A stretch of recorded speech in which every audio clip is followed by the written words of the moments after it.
Sa patuloy nating pagtatrabaho sa mga kabundukan, dugot pawis at pagod ang ating puhunan.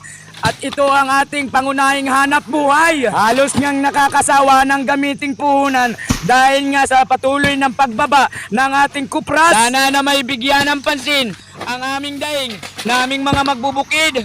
Maawa naman po kayo sa amin dahil po wala kaming kapangyarihan at anting-anting upang magamit at hindi magreklamo sa patuloy ng pagbaba ng presyo ng aming produkto. Pinalitan na nga naming mga magkukupras ang salitang kasipagan ng katapangan dahil daw ang tagumpay para sa taong matatapang na gustong magtagumpay sa buhay. Sa lahat ng mga magkukupras sa Pilipinas, sabay-sabay nating isigaw at idaing sa mga may mga kapangyarihan na kahit sila'y nag-aaway-away dyan sa Kamaynilaan dahil sa mga kapangyarihan at sa kanilang mga itinatagong sikretong pagnanakaw sa bayan, na sana'y wag naman tayong pabayaan dahil kaawa-awa naman sila kung wala tayong maibibigay ng buwis sa bayan para sila'y yumaman.